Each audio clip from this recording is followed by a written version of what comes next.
Cézanne, qu'on considère aujourd'hui unanimement comme le père de la peinture moderne, celui qui a inspiré Matisse ou Picasso avec sa peinture sculptée par touches épaisses, est le grand invité du musée d'Orsay.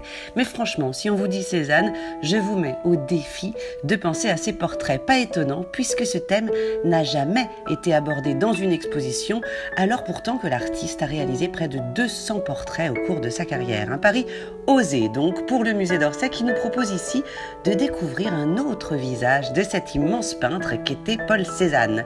La scénographie est sobre, peut-être même un peu trop sobre, mais ça nous permet de vraiment se concentrer sur les 60 chefs-d'œuvre exposés. Alors, on pourrait s'attendre à entrer ici dans une galerie de portraits mondains, comme ça se faisait à l'époque, et écoutez, c'est tout l'inverse. Ici, les portraits sont rustres, authentiques, presque crus, à commencer par ceux de Madame Cézanne, la pauvre Hortense Fiquet, que Cézanne a peint dans 29 œuvres, dont 4 sont ici réunies pour la première fois. Je dis la pauvre Hortense parce que franchement, ne pas embellir la réalité ne veut pas forcément dire l'enlaidir, comme c'est malheureusement le cas pour cette pauvre femme qui posera des heures et des heures pour son mari, le regard résigné, lointain, presque vide. On comparera son visage d'ailleurs à l'époque aux pommes des natures mortes de l'artiste, voilà qui ne devait pas lui remonter le moral à cette dame. Mais on le sait, Cézanne n'est pas des plus sympathiques, hein. Il ne fait de cadeaux à personne et certainement pas à sa compagne. Le visage est pour lui un terrain d'expérimentation artistique, des coups de couteau, des masses de couleurs grises, vertes, jaunes, rouges, presque abstraites et géométriques. Et de loin, eh bien, le visage se dessine, il nous fixe sans pour autant nous regarder.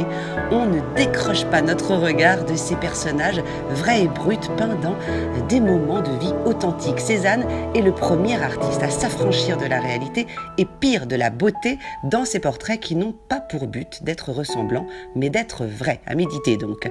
Alors ici, défileront son père, sa femme, son marchand d'art, son jardinier et lui-même. Cézanne n'épargne personne, je vous le disais, ses autoportraits nous dévisagent avec un regard impénétrable, pas particulièrement tendre là encore, qui révèle la nature sauvage du personnage. Ne manquez pas l'autoportrait à la palette dans l'exposition, seul autoportrait de l'artiste où il se représente en tant que peintre. Regardez maintenant cette œuvre. Eh bien, il s'agit du tout premier autoportrait de Cézanne. Tout est dit.